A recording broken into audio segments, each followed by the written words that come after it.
News 18 and Federal Bank Primetime Studio.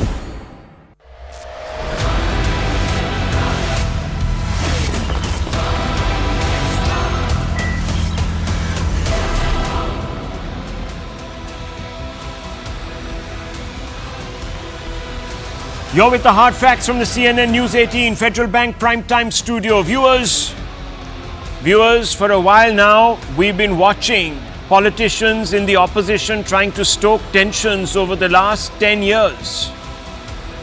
We've succeeded in identifying the usual suspects. And they've succeeded to the extent that we've seen pro-Khalistan groups infiltrate the farmers' protest and pull down the tricolour from the ramparts of the Red Fort. They've succeeded because we've seen radicals riot in the capital. They've succeeded because we've seen a so-called people's protest in Shaheen Bagh become the staging ground for a potential insurgency. Even the courts were concerned, declaring it illegal, viewers. Now, before the Haryana elections, we are seeing an attempt at inciting people by suggesting the Modi government sabotaged Vinesh Phogat's campaign for gold at the Olympics. On the Waqf issue that was hotly debated today in Parliament, viewers, and the pictures on the right are from Parliament, you even had a Samajwadi Party MP stand up and warn against the consequences of passing a bill to amend the Waqf Act of 1995, saying that the Muslims will be out on the streets. The ploy is being spoken about quite openly, with many a congressman coming out and even implying that the country is ripe for a revolt against the Modi government. One Congress leader has even called upon the people to throw Modi out of power like the protesters have done in Dhaka with Sheikh Hasina. Viewers, listen in to some of the commentary. May look normal in Kashmir, everything may look normal here. We may be celebrating the victory, although of course some people believe that that victory or that success of 2024 was perhaps only marginal, perhaps a lot more needs to be done. But the fact remains that under the surface there is a worrisome thing about what's happening in Bangladesh. But what's happening in Bangladesh can happen here. और ये जो बेरोजगारी है वो बहुत बढ़ चुका है आर्थिक विकास के बावजूद। मतलब वहाँ की परिस्थिति और हमारी परिस्थिति में काफ़ी एक कंपैरिजन कर सकते हो कि जैसा कि शक पैदा हुआ लोगों के मन में बांग्लादेश में कि ये फ्री एंड फेयर इलेक्शन है क्या, वैसे ही शक यहाँ भी आने लगे हैं। मैं तो सिर्फ इतनी बात कहना चाहता हूँ, 2 दिन से टीवी पे आप देख रहे हो, बांग्लादेश की जनता शेख हसीना की गलत नीतियों की वजह से, बांग्लादेश की सरकार की गलत नीतियों की वजह से कल प्रधानमंत्री आवास में घुस गई, राष्ट्रपति भवन में घुस गई। याद रखना नरेंद्र मोदी जी, एक दिन ये जनता जितने सड़क पे हिलोरे ले रही है, एक दिन तुम्हारी गलत नीतियों से तुम्हारे प्रधानमंत्री निवास में घुस जाएगी, कब्जा कर लेगी। अभी श्रीलंका में हुआ, पहले श्रीलंका में जनता प्रधानमंत्री के घर में घुसी, अब बांग्लादेश में घुसी। अब भारत का नंबर है। Viewers, if Congress MLAs like Sajjan Kumar are to be believed, viewers, Sajjan Verma rather, are to be believed, the Congress is hoping that where it could not succeed in 3 attempts to topple the Modi government through the ballot, the people will do it by biting the bullet. Viewers, it is all looking a little too ominous. And the BJP is reacting, nervously looking over its shoulder at what awaits Prime Minister Modi's government. Remember, viewers, a similar situation arose in the 70s, and the Congress will always tell you that the reason Indira Gandhi imposed emergency was to protect her government, her democratically elected government, from anarchy. Viewers, first listening to the BJP.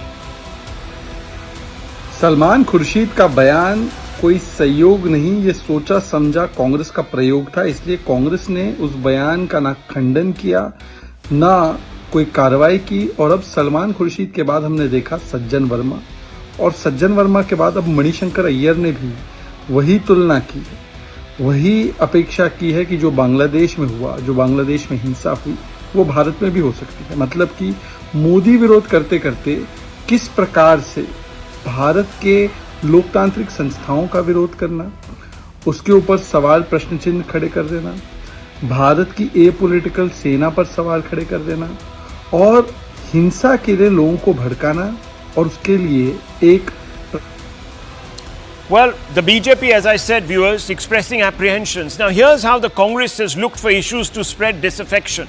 Note the contradiction in its own stand.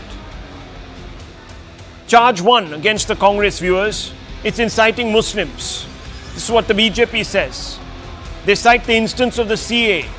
The fact is that the Congress opposed the CA, but Nehru backed similar right to return for Hindus from Bangladesh and other countries where they were not well off. Instance 2, the Waqf Act amendment.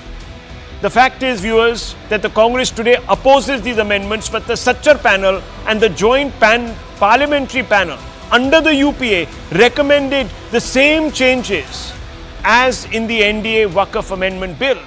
Who are they trying to kid? The Triple Talaq bill, viewers. The fact is that the Congress said Triple Talaq would criminalize divorce, but the Supreme Court upheld the tenets of the bill, viewers. Another charge they made was by crying conspiracy over Vinesh Phogat. The fact is, not just Vinesh, but Italy's Emanuela Liuzzi was also disqualified from the Paris Olympics after she was found overweight. But we didn't hear Italy's opposition playing politics. The Indian Wrestling Federation had very little liability in Vinesh's case. The federation made an exception for Vinesh, allowing her to have a personal coach and dietitian. Vinesh, in fact, handpicked her coach and dietitian. The Indian Wrestling Federation agreed to her demands and the choice. Vinesh has been with the same coach and dietitian team when she wrestled in the 50 kilogram category in Bishkek for the Olympic qualification tournament and the Grand Prix of Spain. There are so many facts, viewers, that disprove what the Congress has been saying. So what really is the Congress trying to do? Is the India bloc trying to do, viewers? Is there a larger game? Are they trying to incite, to spread disaffection, disability? That's the fundamental question. Let's open this up. And also want to tell you, viewers, that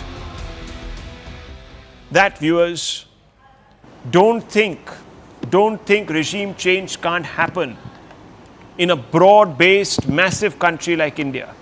It has happened in countries with geographies bigger than India. But let me open this up. Let me begin with Tehseen Poonawalla. Tehseen Poonawalla, we are hearing Congress people now pretty much crawl out of the woodwork and use Bangladesh and what is happening in Bangladesh as some sort of a template and selling it to the public to say, look, if you are not happy with Modi, this is what you can do. Is this responsible? Is this Bharat Jodo or Bharat Todo, sir? Good evening, Rahul. Thank you so much for having me on the show. We've mixed up, I think, too many issues, but let's stick to Bangladesh because that's the fundamental issue. Couple of individual comments you showed. People who had at some point been relevant, not very relevant now, and a sitting MLA who I believe, and a sitting MLA who I believe is relevant. Yes, I do believe that, but the others. But at the same time, the man with a spine of a molten eclair, the Honorable Home Minister of India, in the Parliament of India, said about Bangladeshis being termites. You just used the word crawling out of the woodwork. I think termites only crawl out. The Home Minister said it, and you know what happened. Track 2 diplomacy had to be evoked.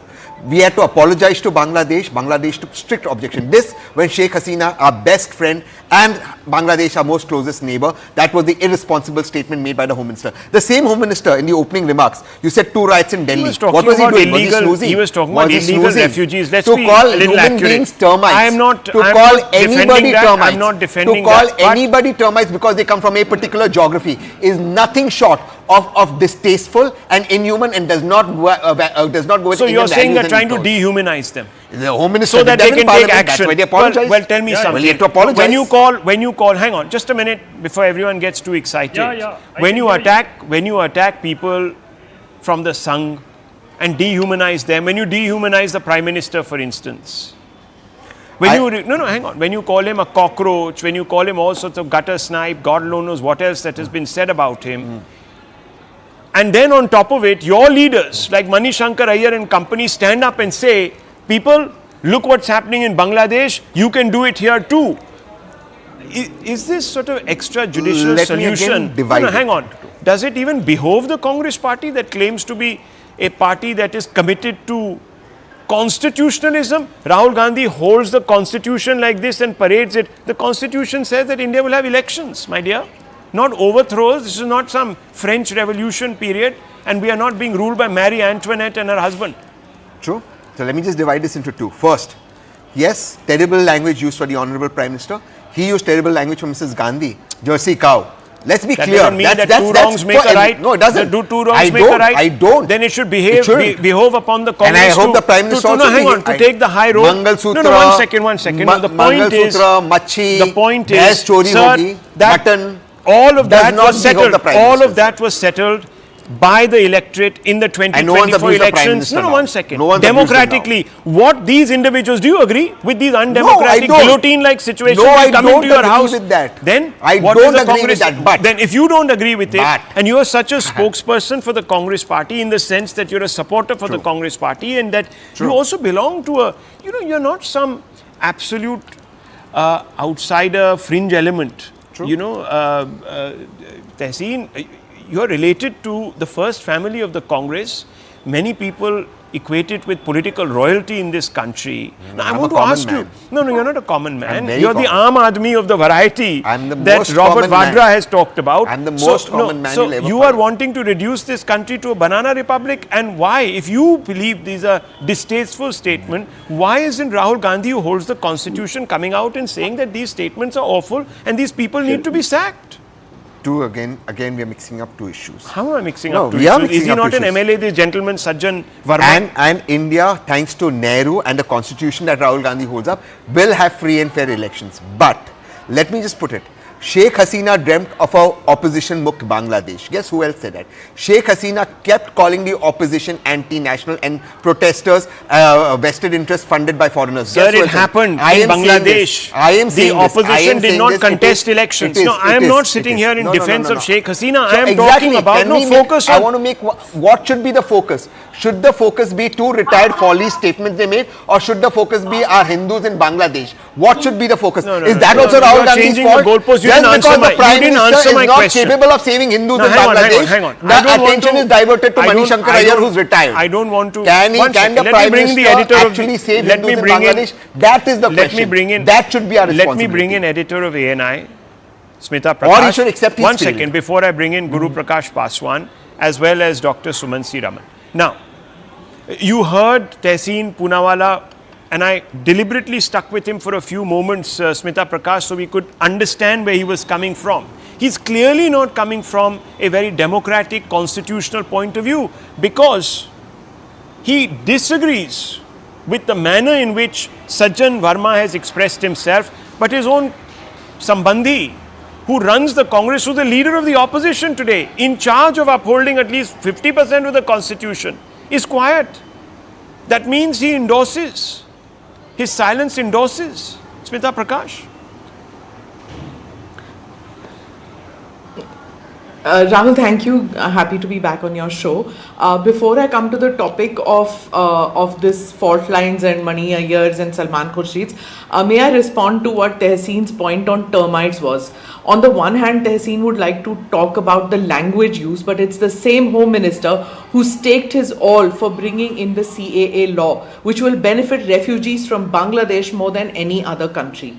Now, about them being fringe elements that you're talking about, I think it's more like testing of waters, which is being done to see whether this holds true or not. And why am I not surprised at Salman Khurshid's remarks or Shankar Aiyar's remarks? Because any political party in the opposition would love to piggyback on a student revolution or a caste or race-based agitation to take mileage out of an unrest and score political points to the extent of even overthrowing the governments, as you pointed out. Yes. It's happened before in many parts of the world, so it's not something new.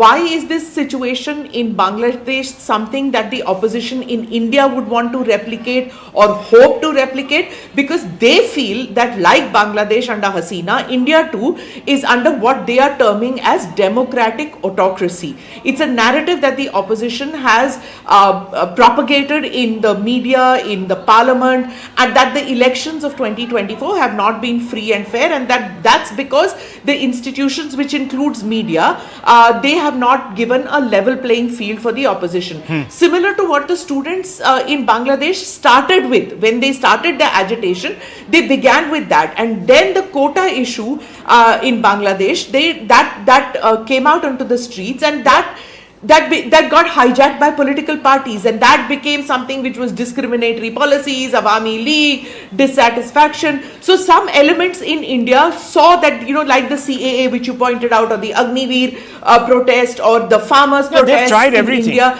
those could have been potentially the spark to ignite. That could have been something that could have led to the toppling of the Modi government. But then what happened was that we have institutions in place which allow for democratic things expression. like discussions. It's a mature democracy that we have. Yes. So conflict resolution has place in India, which doesn't have. So that therefore political instability is something which happened in India because of these agitations, but did not result in a revolution. But it's a wet dream that many politicians have. That's something that they could replicate what happened in Bangladesh. And therefore, you can have it if you're a fringe player in Indian politics, but you can't have it when you aspire to be the government that wants to succeed the NDA. Guru Prakash Paswan, where do you come in on this? Many people are saying you're perpetuating conditions of the kind that we are seeing in Bangladesh, and therefore there is an incipient fear of an uprising. Dr. Suman C. Raman will say that to you. How will you? No, Rahul, the basic of political science tells us that foreign policy should not be the domain of domestic politics. These are two different things. But my friend from the Congress party has suggested that, and someone like a Shankar Aiyar or a Salman Khurshid, they are former external affairs minister. They are not some random party karyakarta. They are not some random district president. They have been at the position of foreign minister, representing the views and the ideas of government of India, articulating the expression of 1.4 billion people. So today, if my friend Tehseen says that irrelevant or irrelevant, that doesn't make a sense. Tomorrow, if Sam Petruda says something, you disqualify him. Day after tomorrow, you accept him. Tehseen, it is time you own up to the idiosyncrasies of these party office bearers. These are not some random karyakartas. Point number one. Point number two, Mr. Salman Khurshid is the same person who goes on the soil of a foreign land. He goes to Pakistan and says कि भाई भारत में जो सरकार है उसको गिराना है, आप हमारा साथ दीजिए, हम भारत की सरकार को गिराएंगे. It is not some random कार्यकर्ता. Mr. Salman Khurshid is the same man who says after the Butler House encounter, just to communalize, just to polarize the politics, जब ये encounter हुआ था तो सोनिया गांधी की आंखों में आंसू आए थे. So this is our point. As far as the government of India is concerned, Rahul, the government of India solidly stands with the people of Bangladesh. The Prime Minister himself is closely monitoring the situation. The Honorable Minister of External Affairs briefed the all-party meeting. If the situation arises, we rose up to the situation as well. Bangladesh and India are natural allies. We would very well remember the land boundary agreement, the 115th Constitutional Amendment Bill, where we ceded land, and that displays the... Well,